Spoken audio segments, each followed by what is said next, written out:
I feel like we've had our lesson and we could just all say amen and go home, but let's hear what I have to say for a little while.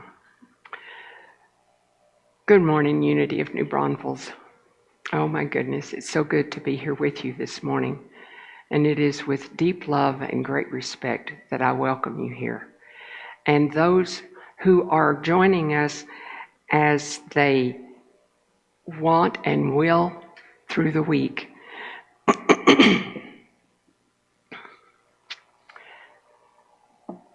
I want to talk this morning about unconditional love. We talk a lot about love.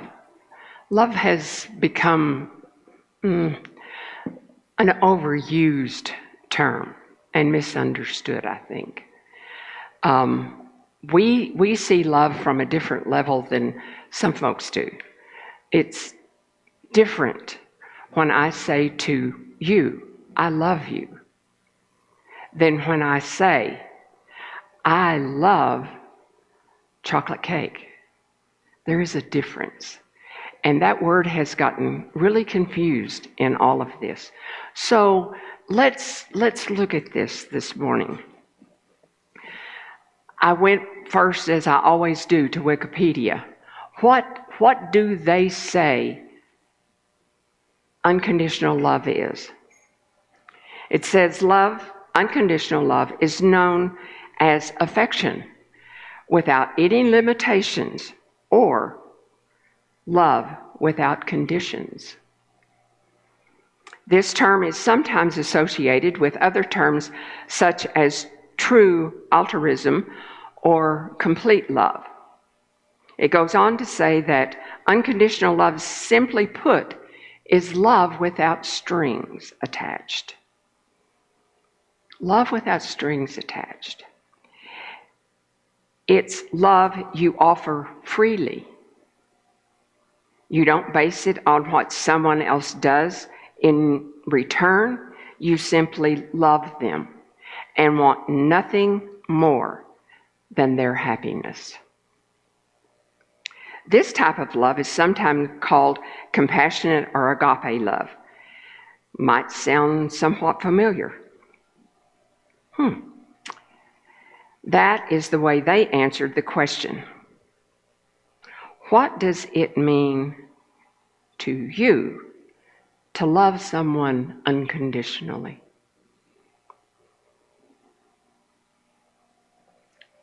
Okay, this is going to be one of these call and response things. What does it mean? I'm waiting for a response. Okay, one at a time. Non-judgmental. Ooh, I like that. Someone else back here. Love without reservation. Forgiveness in the moment. Not what, honey? Non-transactional. Yeah, I like that. And you?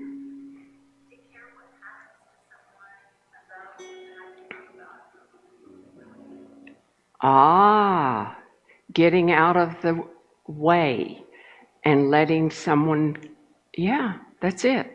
There's no strings attached. That's great. Thank you. Very simply, it means to care. You can. I did once, upon a time, but I've had more than my share. In 1 Corinthians 13, verses 4 through 8, we read, love is patient, love is kind. Love is not envious or boastful or arrogant or rude. It does not insist on its own way. It is not irritable or resentful. It does not rejoice in wrongdoing, but rejoices in the truth. It bears all things. It believes all things. It hopes all things. Endures all things. Love never dies. And Charles Fillmore had a very lengthy definition of love in the Revealing Word. So I've just pulled out some of the things that are relevant to this morning. And he says that love is the pure essence of being that binds together the whole human family. That's why we gather here on Sunday morning. It binds us together. Love is the power that joins and binds in divine harmony in the universe and everything in it. Divine love is impersonal. It loves for the sake of loving. Love is the inner quality that sees good everywhere and in everybody. Love is the great harmonizer and healer. Love, divine love, will bring your own to you, adjust all misunderstandings, and make your life and affairs healthy, happy, harmonious, and free. Love, therefore, is the fulfillment of the law, Romans 12:10. In Talks on Truth, Fillmore says, love is the drawing power of the mind. Further in that text, he also says, it insists that all is good, and by refusing to see anything but good, it causes that quality finally to appear uppermost in itself and in all things. The word grace is sometimes synonymous with love. It is unconditional, impartial, unsolicited. It is perpetually operative and fully accessible to all. There is nothing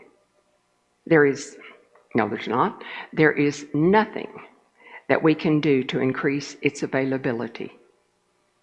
But we can resist it by holding thoughts and feelings opposed to the nature of love and the being of love. Wow, that's a lot of information about unconditional love. Was there anything in all of that I read that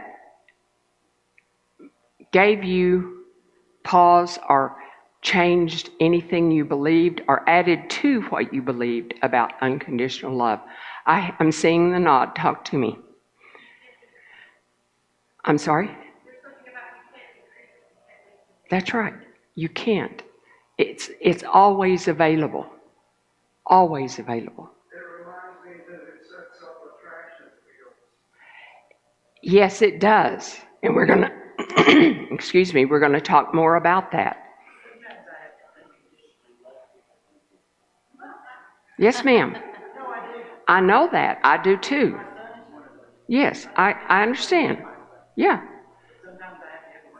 Yeah. Loving from a distance. And there's nothing wrong with taking a break. I had a sister once upon a time. This is true. This is true. 3 weeks ago, I had the opportunity of going on vacation with my son and his family. It's the first time we've ever done that. There were 11 of us, and oh my goodness. We had so much fun. It was, you just almost think it was wrong to have that much fun, but it wasn't. I got to spend time with my youngest granddaughter, and oh my goodness, that young woman is more fun than anybody should have. And I got to know my daughter-in-law's family because they were all there with us, and it was the first time that I'd had that opportunity to be with her daughter and her son and her grandchildren. And before I left, I had reached out to our Helping Hands team, and ask for help packing me to move. Well, let me tell you, when you ask, you receive.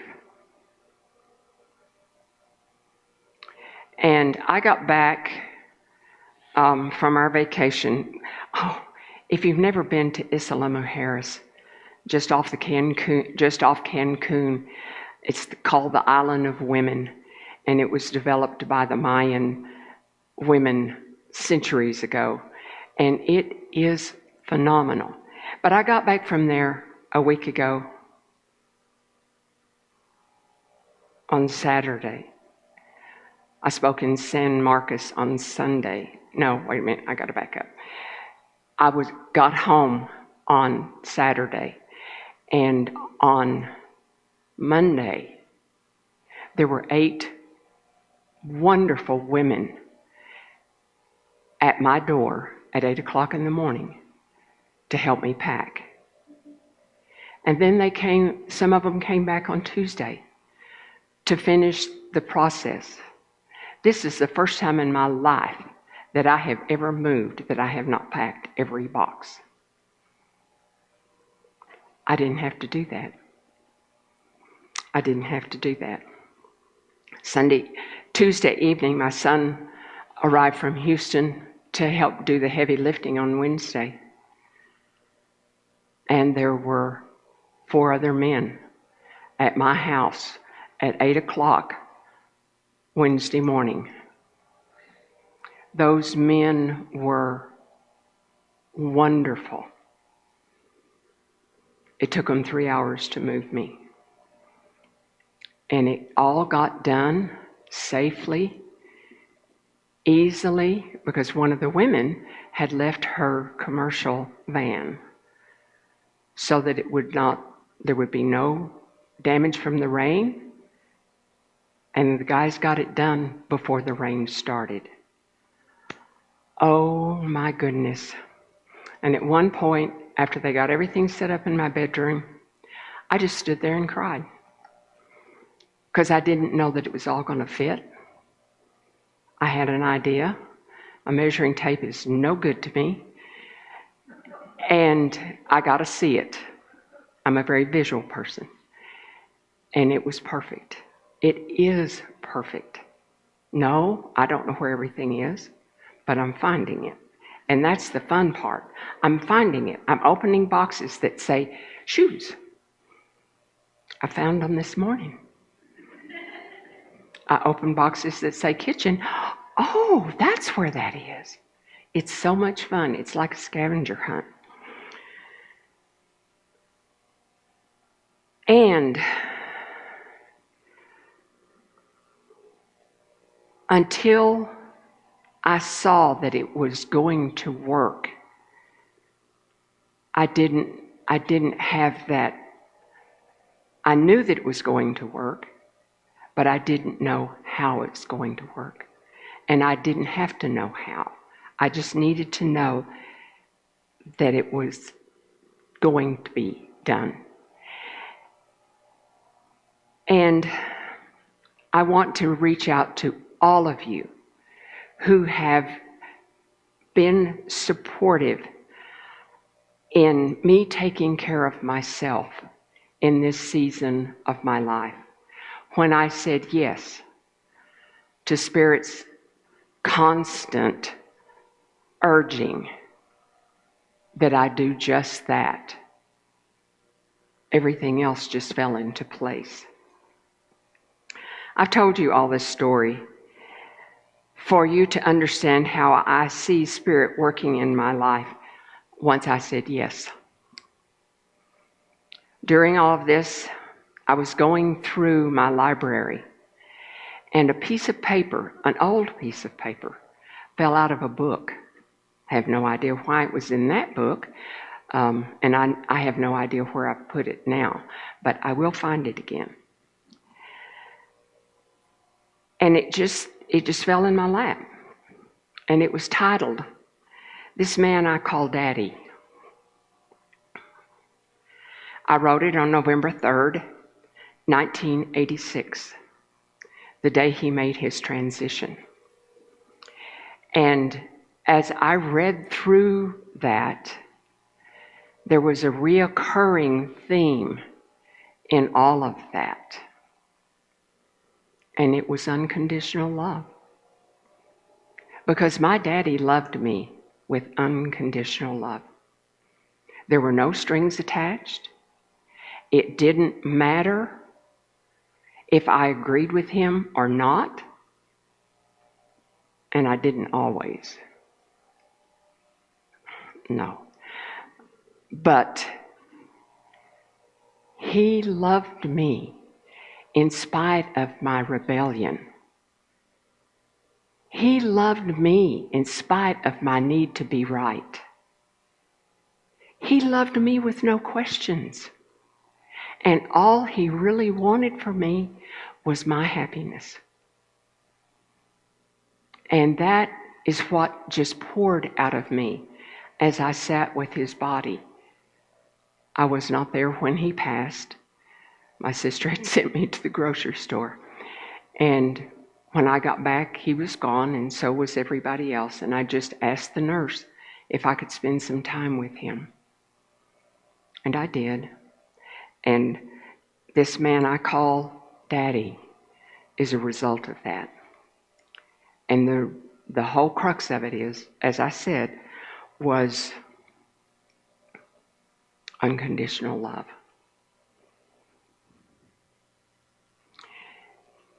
And you know, he was just like any of the rest of us. Truly human, truly divine. He made mistakes, as we all do. But as it says in 1 Corinthians 13, love is patient, love is kind. It does not insist on its own way. It is not irritable or resentful and does not rejoice in wrongdoing, but rejoices in the truth. It bears all things, believes all things, hopes all things, endures all things. Because love never dies. That is who my daddy was.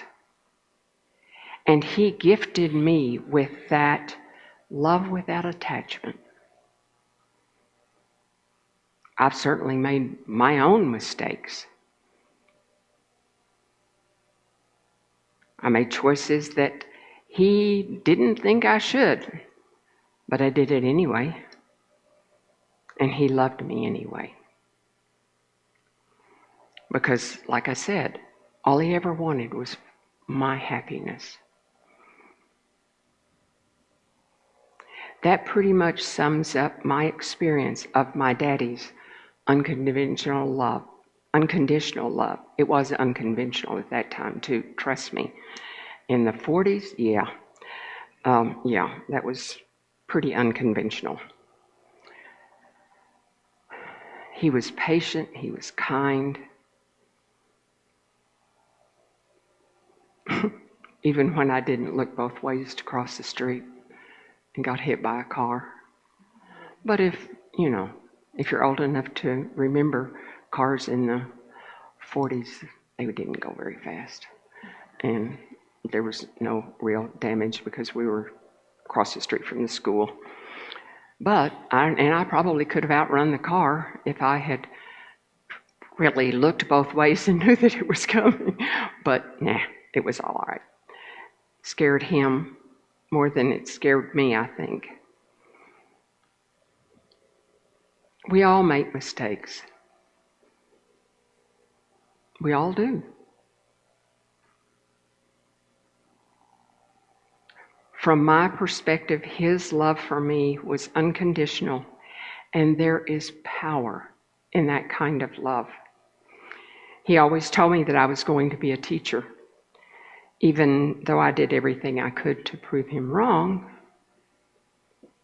He was right. I don't think he saw me teaching what I teach today. I think what he had in mind was a classroom teacher in some elementary school. But it doesn't matter. He saw in me something that I didn't see in myself for a long time. It was not until 10 years after his passing that I heard that call from Spirit really loudly to become a licensed Unity teacher. I don't think he ever conceived of what I was going to teach. But Jesus said to me, "Follow me. Follow me," which is my goal every day.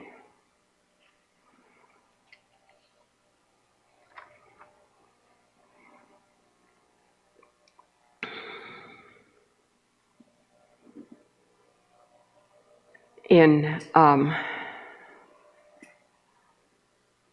a book called Divine Audacity by Reverend Linda Martella Whitsitt, she has taken the 12 powers and pulled out 3 aspects of whatever that power is.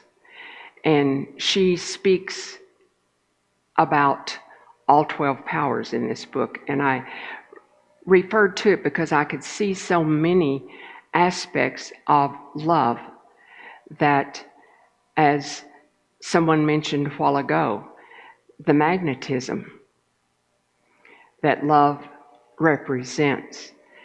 When we love unconditionally, we draw to ourselves our highest and best.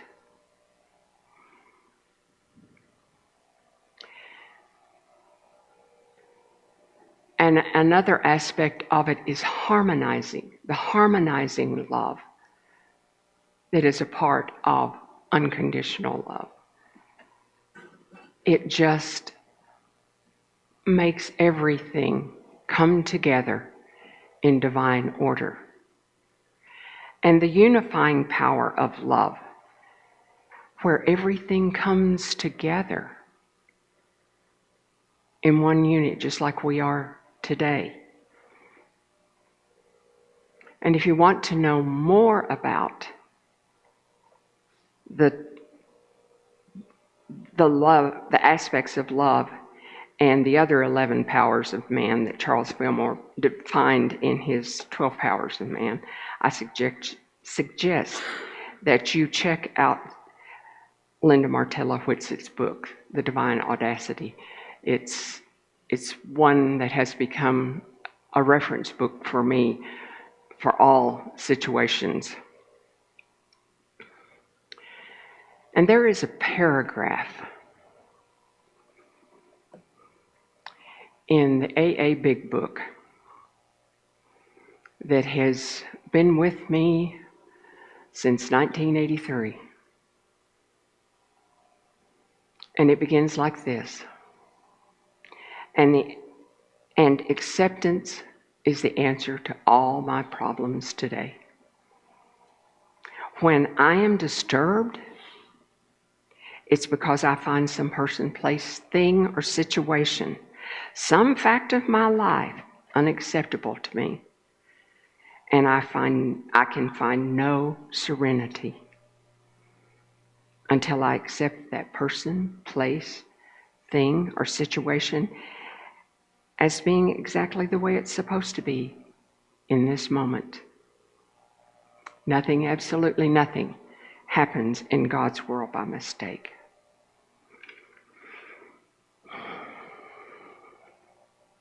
Once I understood this piece of acceptance, letting people live their life just as they see necessary at this particular point in time, everything changed. I didn't have to be running the show. God does a much better job of that than me. Whew. Can't tell you how much better job he does. And once I understood the depth of that, everything in my life changed. And I began to see the truth of my being. The purpose I came here for was made very clear. Do I understand it fully? Not necessarily, because I'm still growing. I'm still learning every day. What I do know is that if you change your thinking, you change your life. And there is power in that, because that's unconditional love.